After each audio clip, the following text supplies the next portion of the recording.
Every time you open your banking app and feel that tight pressure in your chest, that's not stress, that's conditioning. You've been trained to feel relief when you spend, and anxiety when you save. And that's exactly why your money disappears. You get paid, and within days, it's gone. Not in one big mistake, but in silent leaks. $10 here, $20 there, subscriptions you forgot, late night clicks you barely remember. And here's the part most people miss. Every time you do it, you're reinforcing a loop that gets harder to break. Not next year. Not someday. Right now. Which means if nothing changes, this doesn't just cost you money. It costs you thousands every year, and keeps you stuck in the same place for the next 5, 10, even 20 years. Most people never catch this. Because it doesn't feel like a mistake. It feels normal. But the first mechanism behind this? It's where you're losing the most money, starting today, whether you see it or not. He doesn't guess where his money goes anymore, he looks. Every single day. Not obsessively, but intentionally. Think about it like Tony Stark in Iron Man. He's always checking his systems, recalibrating in real time. That's exactly how strong money habits are built. Daily check-ins using apps like Mint or Nab turn financial chaos into clarity, and that's one of the most underrated finance tips out there. At first, it feels uncomfortable, almost like stepping on a scale after avoiding it for months. But here's the twist most people miss. This daily exposure reduces anxiety, not increases it. Neuroscience shows that when you consistently face your numbers, your brain shifts control to the prefrontal cortex, the part responsible for logic and decision-making. That's where real financial education starts to stick, not in theory, but in repetition. He starts noticing patterns. Subscriptions he forgot. Impulse spending late at night. That random $12 here and there that quietly turns into $300 a month. This is where financial psychology kicks in hard. It's not about how to make money yet, it's about understanding how money flows through his life. And once he sees it clearly, personal finance stops being emotional and starts becoming strategic. Now here's where things get interesting. Once he builds this habit, something shifts. He doesn't react to money anymore, he anticipates it. And that opens the door to something most people completely overlook, the power of controlling small decisions before they control you. And in the next step, you'll see why the smallest financial choices you make daily are quietly shaping your entire future. He stops waiting for a big breakthrough and starts owning the small stuff. That daily coffee, that late night Amazon scroll, that it's just $20 mindset, it all gets questioned. Think about The Office. Jim didn't change his life overnight, but his small, consistent choices shaped everything. That's how real money habits work. It's not about one big win, it's about stacking intentional decisions every single day. Most people think discipline comes from intensity, going all in, cutting everything, burning out. But that's not how the brain works. Studies in financial psychology show that repetition beats intensity every time. When he chooses to pause before spending, even for 5 seconds, he's literally rewiring his brain. That's real financial education in action, not theory. It's subtle, but powerful. So instead of asking how can I make more money, he starts asking better questions. Do I actually need this, or is this aligned with my goals? That shift alone separates people who stay stuck from those who build control. He might start using a simple rule like the 24-hour pause before buying anything non-essential. Sounds basic, right? But over a year, that one habit can save thousands, and more importantly, build a stronger money mindset. And here's the part nobody tells you. Once you gain control over small decisions, your brain starts craving something different. Instant pleasure loses its grip. You begin to feel a strange kind of satisfaction in waiting. That's when the real transformation begins. And in the next step, you'll see how delaying dopamine, not your goals, is the hidden key behind people who actually build wealth. He stops chasing quick hits and starts playing the long game. That instant rush from buying something new? Yeah, it fades fast. But progress? That sticks. Think about the social network. While everyone else was distracted, Mark Zuckerberg stayed locked in, delaying gratification to build something massive. That's the shift. He's not denying himself, he's upgrading what feels rewarding. This is where financial psychology gets real. Dopamine isn't the enemy, it just needs direction. Instead of getting a hit from spending, he starts getting it from tracking progress. Watching his savings grow, seeing debt drop, investing consistently. Apps like Personal Capital or even a simple spreadsheet become his scoreboard. That's one of those finance tips most people ignore, but it's powerful. Progress becomes addictive. Now instead of asking how do I make money fast, he's thinking how do I build something that lasts. That's a completely different game. He might automate $100 a week into an S&P 500 index fund like VOO. Over 10 years, that's over $50,000 invested, and historically much more with growth. That's how personal finance turns into real momentum. Small, delayed wins compound into something big. And here's the twist, once his brain adapts to this, stress around money starts to fade. He's no longer reacting emotionally to every dollar. He slows down. He thinks clearer. And that leads to something most people never connect with money, calm. In the next step, you'll see why the wealthiest minds don't associate money with stress, they associate it with control. He doesn't rush decisions anymore. When money comes up, he slows down instead of reacting. Think about Harvey Specter in Suits. Under pressure, he gets calmer, sharper, more in control. That's the energy. Strong money habits aren't built in panic, they're built in presence. And this alone separates people who grow wealth from those who constantly feel behind. Most people operate in financial survival mode. Every bill feels like a threat, every expense triggers stress.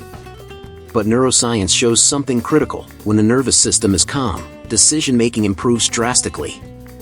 That's where financial psychology plays a huge role.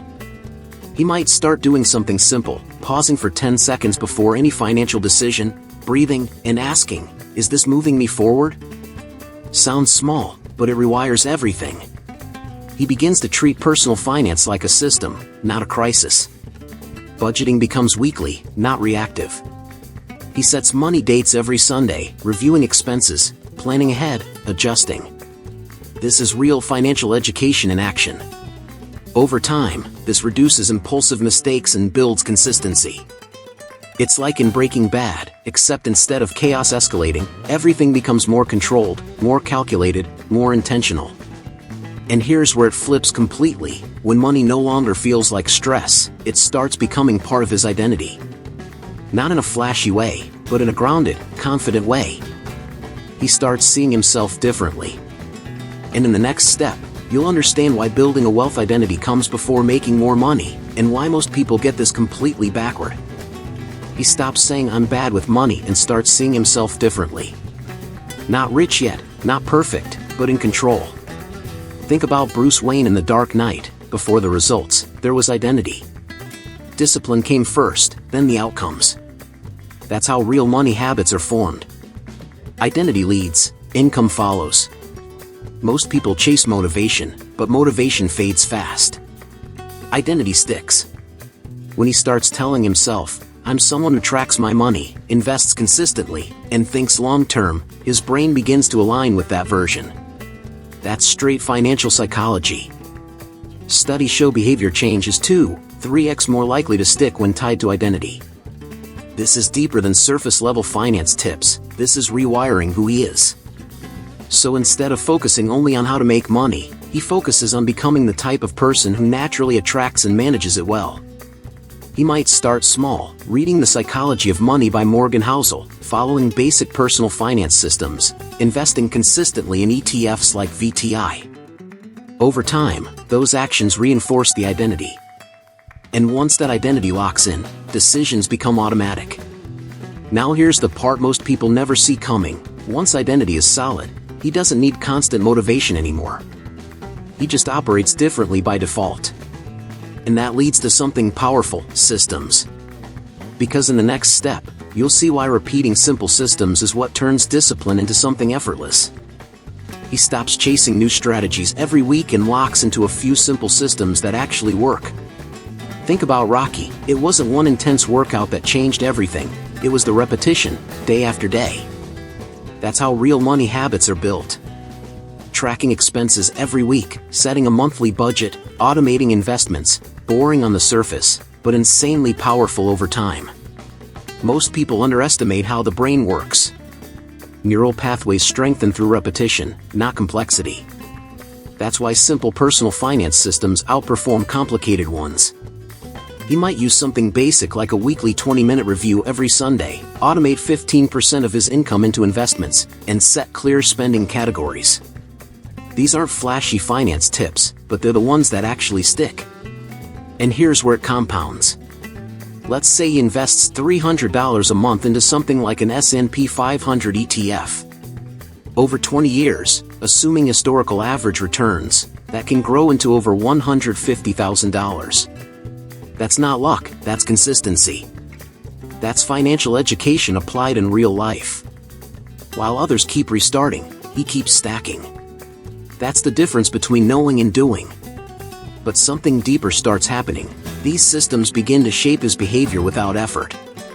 He doesn't rely on willpower anymore, it's automatic. And that opens the door to something even more powerful than discipline: principles. In the next step, you'll see how timeless wisdom, tested for generations, connects directly with building real financial strength. He stops looking for shortcuts and starts respecting principles that have worked for centuries. One of the most overlooked finance tips isn't new, it's ancient. Whoever is faithful in little will also be faithful in much. Luke 16 verse 10. Think about Noah. He didn't wait for the storm to start building. He prepared in advance. That's the mindset shift. Small responsibilities aren't small, they're training grounds. Most people want to know how to make money fast, but ignore how to manage what they already have. That's where financial psychology exposes the gap. If you can't handle $1,000 with discipline, $10,000 won't fix anything, it amplifies habits. That's why strong money habits start with consistency in the basics: paying bills on time, saving a fixed percentage, avoiding unnecessary debt. It's simple, but not easy. He begins applying this in real life. Maybe he commits to saving just 10% of his income, no matter what. Or he sets a rule: never miss a weekly financial check-in. Over a year, that's 52 moments of awareness, 52 chances to improve. That's real personal finance in motion. It's like in the pursuit of happiness, progress didn't come from one big break, but from relentless consistency under pressure. And here's the deeper truth: once he masters the small things, growth stops feeling random and starts feeling predictable. That's when everything begins to align: habits, mindset, and results. But now comes the moment where all of this connects in a way most people never see coming. Because understanding the psychology behind wealth is one thing, feeling it change your life is another. Now think about where this all started: that feeling of stress, confusion, maybe even frustration every time money came up. And look at what shifted. You're no longer just reacting, you're understanding your money habits, your financial psychology, and how your brain actually plays a role in your personal finance decisions. That alone already puts you ahead of most people who are still guessing their way through how to make money and manage it. So here's the real question: what are you going to do with this? Are you going to keep running the same patterns, or are you finally going to take control? Because knowledge without action doesn't change anything. If this opened your eyes even a little, hit that subscribe button and turn on notifications, because the next thing you learn might be the one that completely shifts your financial future. And if you're serious about changing your life, not just consuming content, then this is your moment. The Material Holistic Health, Nourish Your Mind, Balance Your Finances, Transform Your Life was designed to help you build real systems: how to create consistent income streams, eliminate debt step by step, structure your money habits for long-term growth, and stay mentally sharp under financial pressure. No fluff, just what works. Click the link in the pinned comment now and start transforming your finances today. It's your time. Check out the material in the pinned comment.